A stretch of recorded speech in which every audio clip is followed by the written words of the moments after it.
Defence equipments 60% अभी भी Russia से इंपोर्ट होता है। हम अमेरिका को ही नेटो से निकाल देंगे और मिसाइल्स डिप्लॉय कर देता है। वेपन कंपनीज है यूएसए की, वॉर के बाद शेयर कैपिटल काफी बढ़ रहा है। ताइवान के समर्थन में अमेरिका भी ना आए। आप ताइवान पे हमला कर आपका समर्थन करेंगे। चीन चाहेगा कि डॉलर का इन्फ्लुएंस कम हो और रशिया का व्यापार मैक्सिमम एशिया में ही होता है। रेसिस्ट माइंडसेट दिखाता है। नमस्कार, द फ्री वॉइस के डिजिटल प्लेटफॉर्म में आप सभी का स्वागत है। मैं मनीष कुमार। दोस्तों, पिछले 8 दिनों से रसिया और यूक्रेन के बीच महायुद्ध चल रही है। इसमें करीब हजारों लोगों की जान जा चुकी है अब तक। यूक्रेन क्लेम करता है कि अब तक रसिया के 6000 से ज्यादा सैनिक इसमें मृत्यु हो गई है, लेकिन रसिया इस दावे को खारिज करता है और बताता है कि अब तक 600 जो उनके सैनिक है उसकी मृत्यु हुई है इस वार में। लेकिन अगर ग्लोबल पर्सपेक्टिव की अगर बात करें तो अब तक जितने भी यूरोपियन यूनियन हो गए या वेस्टर्न कंट्रीज हो गए या यूएसए हो गए या नाटो हो गए, युद्ध से पहले इनका दावा था कि अगर रसिया यूक्रेन पे हमला करता है तो हमारी फोर्स भी तैनात है रसिया को जवाब देने के लिए। लेकिन जब युद्ध की थोप दिया रसिया यूक्रेन पे, तो उसके बाद कोई नाटो कंट्री या यूएसए किसी भी तरह से कोई क्लेम मतलब फिजिकली इन्वॉल्वमेंट नहीं दिखाई जा रही है। इसका क्या ग्लोबल इम्पैक्ट होगा, क्या पॉलिटिकल और इकोनॉमिक इम्पैक्ट होगा, सभी पे हम विस्तार से बात करेंगे। हमारे साथ जुड़ गए हैं, बहुत बहुत स्वागत है आपका रचित। रचित के बारे में पहले आपको बता देते हैं। रचित मास्टर्स कर रहे हैं इंटरनेशनल रिलेशन से लवली प्रोफेशनल यूनिवर्सिटी से। तो रचित, बहुत बहुत स्वागत है आपका हमारे इस खास कार्यक्रम में जुड़ने के लिए। धन्यवाद मनीष, इस सेशन में जोड़ने के लिए। रचित, सबसे पहला आपसे मेरा सवाल यही है कि रसिया क्यों चाहता है यूक्रेन पे कब्जा करना? क्या रसिया वहां की जमीन को कब्जा करना चाहता है, या वहां पे अपना इन्फ्लुएंस बढ़ाना चाह रहा है, या दुनिया में दिखाने की कोशिश कर रहा है कि रसिया भी एक पावर है? क्यों चाहता है रसिया यूक्रेन पे कब्जा करना? एग्जिस्टेंस 1992 से है। 1992 के बाद से ज्यादातर देश जो कि यूएसएसआर से टूट के अलग हुए थे, उन लोगों ने नेटो को ज्वाइन कर लिया। नेटो जो कि 1948 में फॉर्म हुआ था, यूएसए के द्वारा फॉर्म किया गया था, और नेटो का मकसद था यूएसएसआर को तोड़ना। जैसा कि आप जानते हैं कि द्वितीय विश्व युद्ध के बाद दो बड़ी ताकतें निकली थी, यूएसएसआर और यूएसए। यूएसए यूएसएसआर को एक इनेमी कंट्री के रूप में देखती थी। यूएसएसआर काफी बड़ा था, साइज में भी, आर्मी वाइज भी। तो उसको रोकने के लिए अमेरिका ने एक अलायंस पॉलिटिक्स डेवलप किया, जिसको नेटो नाम दिया गया। और नेटो का आर्टिकल 5 ये कहता है कि किसी भी नेटो देश पे हमला, सारे नेटो देश पे हमला होगा। ठीक है। तो इस तरीके से 1992 में, अब हम इसको फास्ट फॉरवर्ड करते हैं, 1992 में यूएसएसआर अलग अलग कंट्रीज में टूट गया, 17 या 18 कंट्रीज में। उसमें से यूक्रेन भी एक पार्ट था। उन कंट्रीज में से ज्यादातर कंट्री आज नेटो के सदस्य बन चुके हैं। रशिया को ये फील होता है कि ज्यादातर कंट्री जो पहले यूएसएसआर का पार्ट थे वो नेटो में चले गए हैं, कुछ एक कंट्री बचे हुए हैं। तो इससे रशिया को एक सिक्योरिटी थ्रेट फील होता है, क्योंकि नेटो ज्वाइन करने के बाद छोटी छोटी कंट्री में यूएसए अपनी न्यूक्लियर केपेबल मिसाइल्स लगा देता है, अपनी आर्मी डिप्लॉय कर देता है, और इससे रशिया को एक बहुत हैवी सिक्योरिटी थ्रेट फील होता है। यूक्रेन एक ऐसी कंट्री है जो सबसे ज्यादा जिससे रशिया सबसे ज्यादा कनेक्टेड फील करता है। 40% लोग यूक्रेन में रशियन एथनिसिटी के हैं। तो रशिया के लिए एक प्राइड की बात भी है। और हमेशा से यूक्रेन में रशियन इन्फ्लुएंस रहा है। यूक्रेन एक तरह का वात्सल्य स्टेट रहा है, जहां पे डोमेस्टिकली जो भी होता हो, लेकिन फॉरेन पॉलिसी और डिफेंस के रिगार्डिंग सारे डिस्कशंस रशिया लेता था। और नेटो की मेंबरशिप मिलने के बाद, कंट्री छोटी हो या बड़ी हो, रशिया अमेरिका वहां पे नेटो के सेना को और मिसाइल्स डिप्लॉय कर देता है, क्योंकि वो लोग अलायंस सिस्टम का हिस्सा है, और अलायंस में न्यूक्लियर शेयरिंग की भी बात है। जी, अगर आप देखेंगे मैप पे, तो यूएसए और रशिया दोनों बहुत दूर हैं, ज्योग्राफिकली बहुत आइसोलेटेड है। लेकिन नेटो की वजह से रशिया को एक फियर फील होता है, क्योंकि नेटो की वजह से जो छोटे छोटे कंट्री जो पहले यूएसएसआर का पार्ट थे, अभी बॉर्डर शेयर करते हैं रशिया के साथ, वहां पे यूएसए अपनी न्यूक्लियर केपेबल मिसाइल्स डिप्लॉय कर देता है और अपनी आर्मी भेज देता है, जिससे रशिया को हमेशा एक डर बना रहता है। जी, तो ये एक मेजर जो करंट रीजन है, जो रूस चाहता है कि यूक्रेन नेटो को ज्वाइन नहीं करे, ये एक रीजन है। अब हम चलते हैं अपने दूसरे सवाल की तरफ। हमारा दूसरा सवाल है, अब रचित, मतलब जब जब युद्ध होने से पहले नाटो कंट्रीज या वेस्टर्न कंट्रीज या यूएसए हो गई, ये कंट्री अपने आप को ऐसा शो कर रही थी कि अगर यूक्रेन पे रसिया युद्ध थोपता है, युद्ध करता है, वार करता है, इस सिचुएशन में नाटो कंट्री की जो फोर्स है पूरी तरह तैनात है रसिया को जवाब देने के लिए। ऐसा पूरी मीडिया में या डिप्लोमेटिक तरीके से इस चीज को देखा जा रहा था, लेकिन ऐसा हुआ नहीं। इसका क्या क्या कारण है, ऐसा क्यों हुआ? क्या ऐसा भी हो सकता है कि जो अमेरिका है यूक्रेन के कांधे पे बंदूक रख के चलाने की कोशिश कर रही है?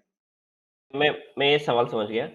सर देखिए, वॉर तो हर कोई अवॉइड करना चाहता है। जितनी कैपेबिलिटीज़ हैं आजकल कंट्रीज़ के पास, जितने इतने खतरनाक-खतरनाक मिसाइल्स हैं विथ न्यूक्लियर कैपेबिलिटीज़, तो ह्यूमन का एक्जिस्टेंस ही खत्म हो जाएगा। ये पूरी धरती खत्म हो सकती है 8 बार, इतने वेपन्स बन गए हैं।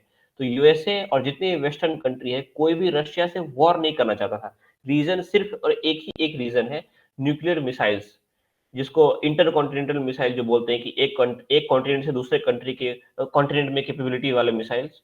तो सबको लगता है कि अगर हम इस तरीके का ग्लोबल वॉर में इन्वॉल्व होंगे तो रशिया न्यूक्लियर यूज करेगा, और जो कि पूरे ह्यूमैनिटी के लिए अच्छा नहीं है। तो यही एक सिर्फ और सिर्फ रीजन है कि नेटो और बाकी वेस्टर्न कंट्री इंटरफेयर नहीं कर रहे हैं मिलिटरीली। इसका रीजन है रशिया के मिसाइल्स। जी बिल्कुल, यही तो डर्टी पॉलिटिक्स है वेस्टर्न कंट्रीज की। आप इसका एग्जांपल्स बड़े सारे हैं। आप वियतनाम वॉर देख लीजिए, आप कोरियन वॉर देख लीजिए, हर जगह ऐसा ही हुआ है। जी, कहा जा रहा है, बड़े सारे जगहों पे कहा गया है, इसका कोई ऑफिशियल सोर्स तो नहीं है, लेकिन कहा जा रहा है कि जो वेपन कंपनीज है यूएसए की, लॉकहीड मार्टिन, उसके अलावा और भी कंट्री ढेर सारी कंपनीज हैं, वो लोगों का इस वॉर के बाद से शेयर कैपिटल काफी बढ़ रहा है, उनके प्राइस बढ़ने वाले हैं। तो ये कहा जा सकता है कि जो रक्षा कंपनियां हैं अमेरिका की, उनको इस वॉर के बाद या इस वॉर के दौरान बहुत फायदा होने की उम्मीद है। रचित, हम अपने अगले सवाल की तरफ चलते हैं। यूक्रेन क्यों चाहता है हम नाटो ज्वाइन करें? क्या नाटो ज्वाइन करने से उसको क्या-क्या फायदे हो सकते हैं? वह ऐसा भी हो सकता था कि इतने बड़े जो डिस्ट्रक्शन हुए हैं यूक्रेन में, इसको बचाया जा सकता था। वो बोल देता डायरेक्ट रसिया को कि हम नहीं जुड़ेंगे नाटो में। तो क्यों यूक्रेन भी क्यों चाहता है कि हम नाटो ज्वाइन करें? इससे उसको क्या फायदे हैं? इसके 2 कारण हैं। पहला जो बड़ा कारण है कि यूक्रेन को भी हमेशा से ये डर रहा कि अगर भविष्य में कभी रशिया यूएसएसआर बनाने की कोशिश करेगा, तो उस वक़्त अगर हम नेटो के मेंबर रहेंगे, तो रशिया हम पे अटैक नहीं करेगा। पहली चीज़ ये। और दूसरा कि रशियन इन्फ्लुएंस से निकलने के लिए यूक्रेन एक ऐसी कंट्री है जहाँ पे शुरू से ही रशिया का बहुत ज़्यादा इन्फ्लुएंस रहा है, खासकर फॉरेन पॉलिसी के मसले पे या डिफेंस के मसले पे। तो रशिया के इन्फ्लुएंस से निकलना पहली चीज़, और दूसरा कि भविष्य में रशिया कभी यूक्रेन को इन्वेड ना कर पाए, उस पे हमला ना कर पाए, इससे एक सिक्योरिटी कवर मिल जाएगा यूक्रेन को। इसके लिए यूक्रेन चाहता है कि वो नेटो ज्वाइन करे। यूक्रेन चाहता है कि यूरोपीय यूनियन ज्वाइन करे, फ्री ट्रेड अग्रीमेंट साइन हो बाकी यूरोपियन कंट्री के साथ, गैस का व्यापार करें, एग्रीकल्चरल प्रोड्यूस जो है यूक्रेन के पास, सनफ्लावर का अच्छी खेती होती है, बाकी भी बड़े सारे अच्छे एग्रीकल्चर होता है वहाँ पे, तो उन सब का व्यापार बढ़ाए। ये यूक्रेन चाहता है, जो कि अब तक इतने अच्छे से डेवलप नहीं हो पाया था। यूरोपीय यूनियन पार्ट बनने के बाद एफटीए होगा, फ्री ट्रेड एग्रीमेंट होगा, एक कंट्री से दूसरे कंट्री में व्यापार होगा, कम टैक्सेस पे। तो ये सब यूक्रेन चाहता है। जी रचित, सबसे बड़ा सवाल कि इससे ग्लोबल और पॉलिटिकल जो इफेक्ट होगा, जियोपॉलिटिक्स इफेक्ट इसका वो पूरे वर्ल्ड में क्या इसको देखने को मिल सकता है फ्यूचर में? इसका और इकोनॉमिक इम्पैक्ट भी इसका क्या होगा? इसको भी थोड़ा आप अच्छे से विस्तार तरीके से बताइए। इसका इकोनॉमिक और पॉलिटिकल इफेक्ट्स क्या होंगे इस वार सिचुएशन के क्रिमिया वार के बाद, पोस्ट वार? क्योंकि यहाँ पे एक और सवाल आ जाता है कि जिस तरह से अमेरिका यूक्रेन के समर्थन में नहीं आया जब रसिया ने यूक्रेन पे हमला किया, हो सकता है चाइना इस बात को परख लिया हो कि जब रसिया के यूक्रेन के समर्थन में जब अमेरिका नहीं आया, तो हो सकता है कि यहाँ ताइवान के समर्थन में अमेरिका भी ना आए। आपको क्या लगता है, ताइवान पे हमला कर सकता है चाइना इस पहलू को देख के या नहीं? जी जी, मैं अपने समझ से आपको बताने की कोशिश करता हूँ। देखिए, यूक्रेन वॉर से पहले पूरे विश्व का फोकस एशिया पैसिफिक या फिर इंडो पैसिफिक, साउथ चाइना सी और पैसिफिक ओशियन और इंडियन ओशियन, इन सब रीजन्स पे था, चीन पे था। लेकिन इस वॉर के बाद से फोकस वापस से यूरोप पे चला गया है और रूस पे चला गया है। इससे होगा ये इकोनॉमिकली अगर हम बात करें, रूस और ज़्यादा निर्भर हो जाएगा चीन पे। उससे क्या होगा कि चाइना एक बिग ब्रदर के किरदार में आ जाएगा। उसके बाद से क्या होगा कि रूस और चाइना एक तरह से पार्टनरशिप डेवलप कर लेंगे अलग-अलग चीज़ों के लिए, क्योंकि आपने देखा होगा चाइना के भी फ्यूचर को लेके बड़े सारे प्लान्स हैं, इकोनॉमिकली भी, मिलिटरीली भी, और जो हांगकांग की बात है या फिर ताइवान की बात है, तो उन सब में चीन को समर्थन मिलेगा। और जिस तरीके से रूस डिपेंडेंट होगा चीन पे, तो चीन अपने एक्सपोर्ट से मुनाफा भी कमाएगा। तो जी, ये 2 बातें दिख रही है मुझे। बिल्कुल, ये भी पॉसिबिलिटी है। हम ये कह सकते हैं कि देखिए, आज ही एक रिपोर्ट आई है कि रूस को चीन ने कहा था कि आप विंटर ओलंपिक्स तक रुक जाइए, उसके बाद आप हमला करना। तो ये हम कह सकते हैं कि दोनों ने एक अंडरस्टैंडिंग डेवलप कर ली है कि अभी हम यूक्रेन पे हमला कर रहे हैं, आप हमारा सपोर्ट करो, फिर आप ताइवान पे हमला करना, हम उस समय आपका समर्थन करेंगे। तो हम ये समझ सकते हैं या फिर हम कह सकते हैं कि जिस तरीके से यूक्रेन पे इन्वेजन हुआ है और यूएसए साइलेंट है, तो चीन भी एक तरीके से टेस्ट कर रहा है यूएसए को इस हमले के थ्रू, और कैलकुलेट कर रहा है कि अगर हम ताइवान पे इन्वेजन करते हैं तो यूएसए मैक्सिमम क्या कर सकेगा। तो हम ये देख सकते हैं कि इस इन्वेजन के बाद हो सकता है कि चीन भी बहुत ही कम समय के अंतराल में ताइवान का इन्वेजन शुरू करे। और आपने देखा होगा अभी जापान के प्राइम मिनिस्टर ने एक बात कही, प्राइम मिनिस्टर या फिर जो पूर्व प्राइम मिनिस्टर है शिंजो आबे, उन्होंने एक बात कही कि हमें भी न्यूक्लियर कवर चाहिए। जापान ने कभी भी न्यूक्लियर वेपन डेवलप नहीं किया। तो इस वॉर के बाद से जापान को भी एक फियर डेवलप हो गया है, क्योंकि उनकी राइवलरी है नॉर्थ कोरिया के साथ, और चाइना से भी उनके रिश्ते अच्छे नहीं हैं, रूस से भी कुछ खास रिश्ते नहीं हैं, और जापान इन तीनों के बीच में है। तो जापान को भी डर लग रहा है कि भाई भविष्य में हो सकता है कि नॉर्थ कोरिया हम पे अटैक कर दे, क्योंकि आइलैंड का डिस्प्यूट है नॉर्थ कोरिया और जापान के बीच में, और चीन भी उसमें इंगेज है।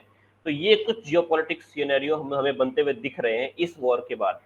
एक और चीज बताइए कि जिस तरह के सैंक्शन लगाए गए हैं यूरोपियन यूनियन की तरफ से या नाटो की तरफ से या यूएसए की तरफ से, इससे जो रसिया के इकोनॉमिक पे क्या इम्पेक्ट पड़ेगा या पड़ेगा भी कि नहीं पड़ेगा? क्योंकि जो व्लादिमीर पुतिन है प्रेसिडेंट यूएस रसिया के, उन्होंने बयान दिया है कि इससे कुछ ज्यादा असर रसिया के इकोनॉमिक पे नहीं पड़ेगा। जैसा कि उन्होंने बताया कि वेस्टर्न से ज्यादातर हम कुछ जो व्यापार है करते नहीं, हम एशिया से ज्यादातर व्यापार करते हैं, तो इसका क्या इम्पेक्ट होगा उसकी इकोनॉमिक पे? नहीं, नहीं, बिल्कुल, बिल्कुल वाजिब है, बिल्कुल पड़ेगा इफ़ेक्ट, और क्रूड ऑयल के दाम पहले से कई मात्रा में बढ़ेंगे। रशिया जो कि एक बहुत बड़ा ऑयल प्रोड्यूसिंग स्टेट है, उसकी जितनी भी बड़ी ऑयल कंपनियाँ हैं, 2 बड़ी ऑयल कंपनियाँ हैं, नाम भूल गया मैं, उस पे सैंक्शंस लगा दिए गए हैं, उनके एसेट्स को फ्रीज़ कर दिया गया है। तो इसकी पूरी पॉसिबिलिटी है कि भविष्य में क्रूड ऑयल के दाम बहुत ज़्यादा बढ़े। रूस इस वॉर की तैयारी, इस इन्वेजन की तैयारी बड़े सारे सालों से कर रहा था। उसको पता था कि इसके अगेंस्ट में यूएसए या वेस्टर्न कंट्री ज़्यादा से ज़्यादा सैंक्शंस लगा सकती है। आप देखेंगे रशिया का व्यापार मैक्सिमम एशिया में ही होता है। किसी भी एक गैस को छोड़ के, जो यूरोपियन कंट्री को गैस सप्लाई करता है वो, उसके अलावा ज़्यादा कुछ सप्लाई उसका है नहीं वेस्टर्न कंट्री में या अमेरिकन कंट्री में। मैक्सिमम व्यापार एशिया में है, ज़्यादातर व्यापार वेपन का है, ऑयल का है।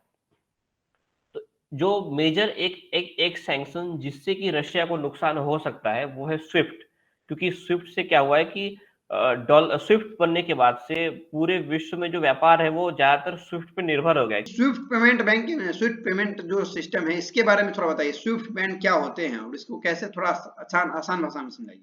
जी, अगर अगर अगर लेमैन टर्म में हम कहें तो स्विफ्ट एक कम्युनिकेशन का टूल है, जिससे अंतर्राष्ट्रीय जो अलग-अलग बैंक हैं, अलग-अलग कंट्रीज के, वो लोग कनेक्ट करते हैं। जैसे कि अगर कोई व्यापार हो रहा है 2 कंट्रीज में और पेमेंट्स होनी है बैंक के थ्रू, तो वो स्विफ्ट के थ्रू कनेक्ट करेंगे, बातचीत करेंगे, इतना पेमेंट है, इतना रिसीव हुआ, इतना करना है। तो एक तरह से आप कह सकते हैं कि मैसेजिंग टूल है, जिससे कि बैंक्स आपस में व्यापार करते हैं और बातचीत करते हैं फाइनेंस के रिगार्डिंग। जी, और इसी से अभी पूरे विश्व में जो ज़्यादातर व्यापार है वो स्विफ्ट पे ही डिपेंडेंट है। जी। ज़्यादातर मतलब ऐसा नहीं है कि कंप्लीटली लगाया गया है, कुछ बैंक्स पे ही लगाया गया है, और ये इम्पैक्ट करेगा कुछ हद तक रशिया को, क्योंकि देखिए जो स्मॉल बिज़नेसेस हैं, जिनका उस बैंक से कनेक्शन है, जिनका ट्रांज़ैक्शन होता है एक कंट्री से दूसरे कंट्री डेली, उनको तो अफ़ेक्ट होगा।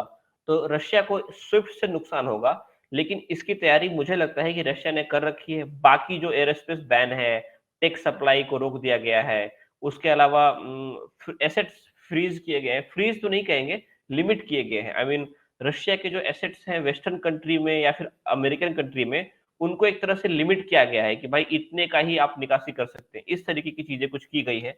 उसके अलावा जो कुछ मिलियनेयर हैं, उनकी संपत्ति को थोड़ा फ्रीज़ ही कह सकते हैं, फ्रीज़ वगैरह किया गया है। तो इस तरह की चीज़ें हैं, और ये सब मुझे लगता है कि ये सब रशिया को इम्पैक्ट नहीं करेंगी। रशिया का ज़्यादातर व्यापार एशिया में होता है, और इससे पहले भी रशिया डॉलर के बदले गोल्ड में ट्रेड कर चुका है। तो जैसे कि S-400 है इंडिया को, तो अभी तक पेमेंट डॉलर में हो रही थी, क्योंकि स्विफ्ट है और डॉलर इंटरनेशनल करेंसी है इसके थ्रू। लेकिन अब इंडिया अगर बैन कंटिन्यू रहता है और डॉलर में पेमेंट नहीं हो पाती है, तो गोल्ड में व्यापार करेगा। तो ये सब ऑप्शंस हैं, और मुझे लगता है कि ये ज़्यादा चैलेंजिंग नहीं होगा रशिया के लिए। रशिया ने इन सब के लिए प्रिपरेशन कर रखी है। एक स्विफ्ट ऐसी चीज़ है जिससे कुछ हद तक रशिया को नुकसान होगा।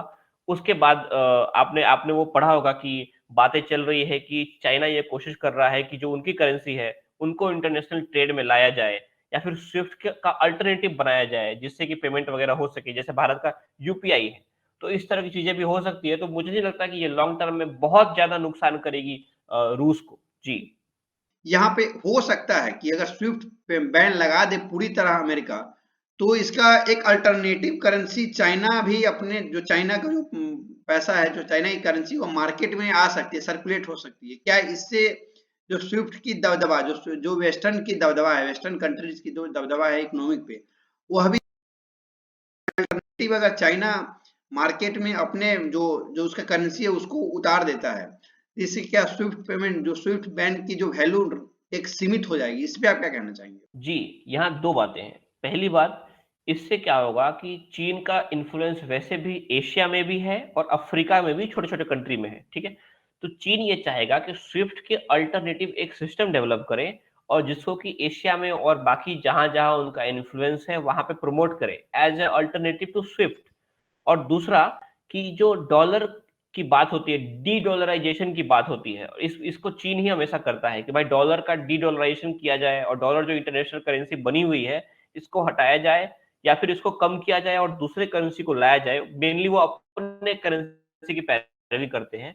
तो ये बात फिर से शुरू होगी और चीन चाहेगा कि डॉलर का इन्फ्लुएंस कम हो और उनके करेंसी का इन्फ्लुएंस ज़्यादा हो और उनकी करेंसी से इंटरनेशनल ट्रेड हो सके। जी। जी, मनीष, एक चीज़ एक चीज़ मैं ऐड करना चाहूँगा यहाँ पे। देखिए, ये बातें भी एक आर्टिकल मैंने पढ़ा था कि ये जो भी सैंक्शंस हैं, हो सकते हैं कि ये टेम्परेरी हो। कुछ दिन में जब इश्यू नॉर्मल हो जाए, ठंडा हो जाए, तो ये सैंक्शंस वापस से हटा लिए जाएँ। क्योंकि अगर ये सैंक्शंस कंटिन्यू रहते हैं, तो चीन को बहुत फ़ायदा होगा इससे, जिसका ज़िक्र आपने किया कि अल्टरनेटिव्स डेवलप किए जाएँगे और इससे जो अमेरिकन हेजेमनी है, जो वेस्टर्न हेजेमनी है, वो खत्म हो सकता है। उनका व्यापार यूरोप और अमेरिका तक ही सीमित रह जाएगा और एशिया और बाकी जो अफ्रीका में कुछ एरियाज़ हैं, वो उनके इन्फ्लुएंस से निकल जाएगा। तो हम ये भी देख सकते हैं कि आने वाले समय में ये सैंक्शंस हटा दिए जाएँ।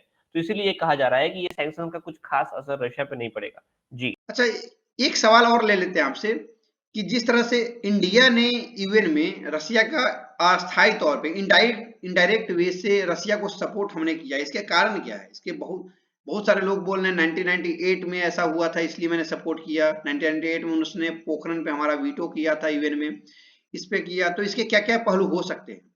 एक तो आप जानते होंगे कि भारत का जो डिफेंस इक्विपमेंट्स हैं, हर तरीके के, मैं सिर्फ राइफल्स और मिसाइल्स की बात नहीं कर रहा हूँ, एयरक्राफ्ट ले लीजिए, सबमरीन्स ले लीजिए, उसमें इतने सारे कंपोनेंट्स होते हैं, तो जितना भी डिफेंस इक्विपमेंट्स है ओवरऑल, उसका 60% अभी भी रशिया से इंपोर्ट होता है।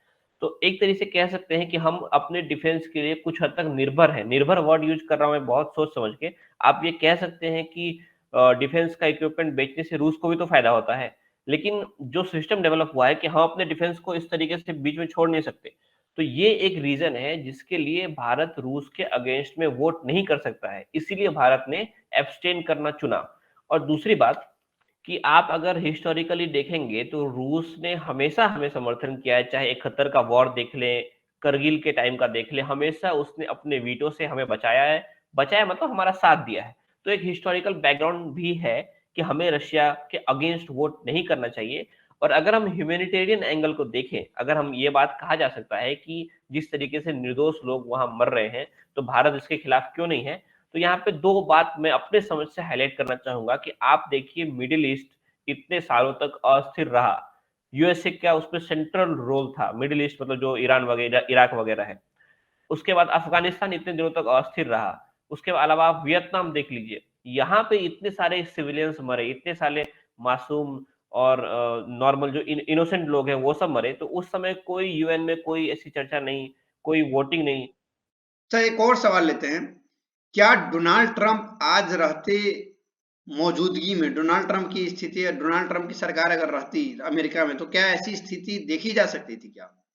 क्या इस तरह की सिचुएशन जो बाइडेन के तर्ज पे अगर डोनाल्ड ट्रंप वहां पे रहते प्रेसिडेंट, तो ऐसी स्थिति हो सकता था या नहीं हो सकता था? इस पे आप क्या कहेंगे? क्योंकि बहुत सारे जो आर्टिकल्स वगैरह, बहुत सारे ग्लोबल पर्सपेक्टिव में इस बात की चर्चा जोरों से होती है क्या कि जो बाइडेन है उनका जो डिसीजन लेने का समय है बहुत ही डिले है, मतलब डिसीजन आज कुछ होता है तो 2 दिन बाद डिसीजन लेते हैं, तो ऐसा बताया जाता है। इस पे आप क्या कहेंगे? जी, मैं ये बोलना चाहूँगा कि ये एक बहुत ही डिफ़िकल्ट सवाल है आई थिंक मेरे हिसाब से। डोनाल्ड ट्रम्प की नीति थी कि चीन पे फ़ोकस करें। डोनाल्ड ट्रम्प की नीति में कभी नहीं था कि नेटो का विस्तार करें, यूक्रेन को नेटो में मिलाएँ। डोनाल्ड ट्रम्प तो यहाँ तक कहते थे कि हम अमेरिका को ही नेटो से निकाल देंगे, नेटो बकवास चीज़ है, नेटो पुराने दिनों की बात है। नेटो का ऑब्जेक्टिव पूरा हो चुका है, यूएसएसआर टूट चुका है, कोई ज़रूरत नहीं है नेटो की जैसे अलायंस की, हम नेटो को निकाल लेंगे, अमेरिका को निकाल लेंगे नेटो से। तो डोनाल्ड ट्रम्प के पॉलिटिक्स में ये था ही नहीं कि वो नेटो का विस्तार करें और यूक्रेन को मिलाएँ और रशिया को दबाएँ। डोनाल्ड ट्रम्प जहाँ तक रशिया से एक हेल्दी रिलेशन मेंटेन करके चलते थे। डोनाल्ड ट्रम्प का पूरा फोकस चीन पे था। तो मैं ये कहता हूँ कि अगर डोनाल्ड ट्रम्प प्रेसिडेंट होते तो ऐसा कोई सिनेरियो नहीं आता, ना ही नेटो की बात होती और ना ही ये कोई क्राइसिस डेवलप होता। और अगर हम बाइडेन की बात करें, तो अफ़गानिस्तान क्राइसिस में आपने देख लिया कि किस तरीके से बाइडेन ने एक सेंस ऑफ लेज़ीनेस दिखती है उनमें। एक एक एक चीज़ों को करने में बहुत डिले हो जाते हैं, बार-बार सो जाते हैं, इसलिए उनका नाम स्लीपी जो रखा गया है। एक बहुत ही डिफेंसिव डिफेंसिव रणनीति कि भाग जाओ, छोड़ दो, वॉर नहीं करेंगे, ट्रूप्स बुला लेते हैं। तो ये एक बहुत ही एक्स्ट्रा डिफेंसिव और एक वीक प्रेसिडेंट यूएसए के हिस्ट्री में उनको सबसे वीक प्रेसिडेंट कहा जा रहा है कि वो टफ डिसीजंस नहीं ले सकते हैं। तो ये एक चीज़ जो उभर के आ रही है इस क्राइसिस में। जी। चलिए 1 मिनट के लिए मान लें कि डोनाल्ड ट्रम्प के कार्यकाल के दौरान नेटो की बातचीत हुई यूक्रेन से और ये टेंशन डेवलप हो गया और रशिया अब इन्वेड करने वाला है। तो मुझे लगता है कि इस स्थिति में डोनाल्ड ट्रम्प एक बेहतर प्रेसिडेंट साबित होते, एक प्रोएक्टिव प्रेसिडेंट साबित होते और वो अपने वॉरशिप्स को चाहे जो उनका स्टाइल था कि अपने मिलिट्री एयरक्राफ्ट कैरियर को वो भेज देते थे साउथ चाइना सी में या फिर इधर-उधर पहले ही आई मीन टेंशन डेवलप होने से पहले ही वो अपने एयरक्राफ्ट कैरियर को उस रीजन में भेज देते थे, जिससे कि उनका डोमिनेंस डेवलप होता था। तो ब्लैक सी के पास यूक्रेन है, ब्लैक सी में अभी यूएसए के 2-3 एयरक्राफ्ट कैरियर आपको मिल जाते।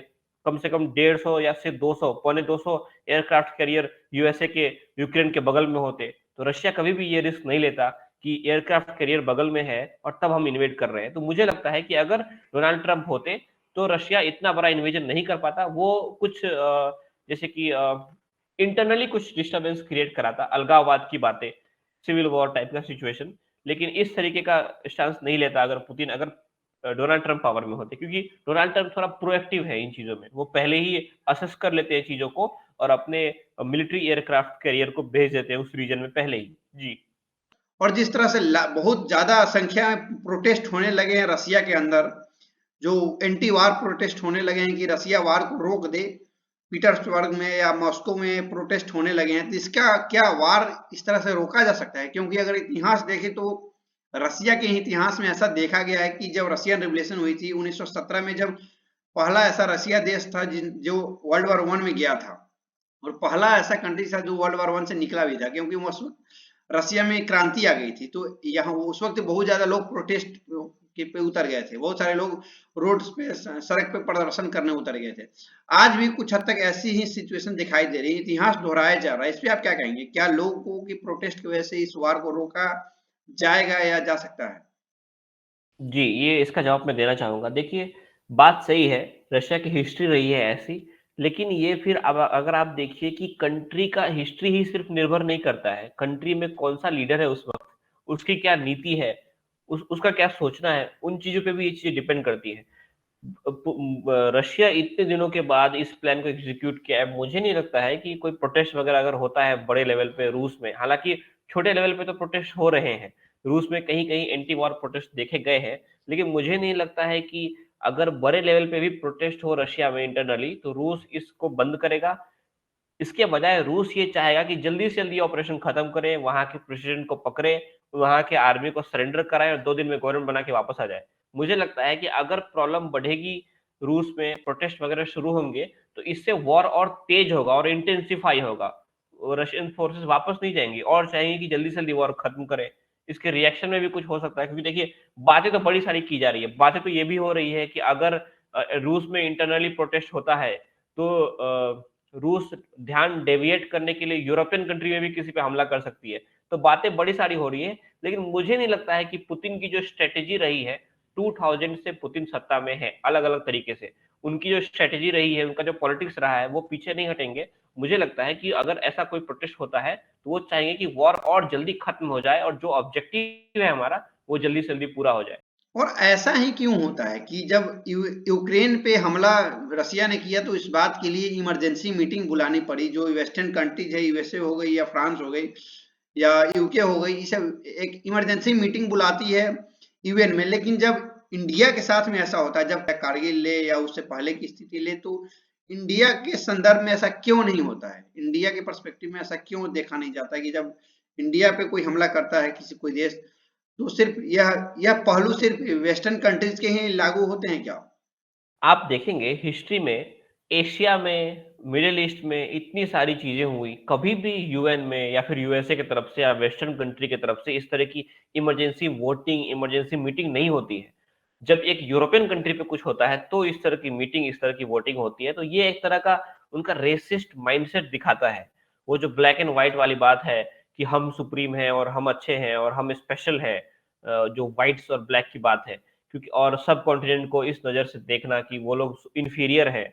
तो हमेशा से ये रहा है यूएसए के पॉलिटिक्स में और वेस्टर्न कंट्री के पॉलिटिक्स में कि वो ये एशिया को इग्नोर करते हैं।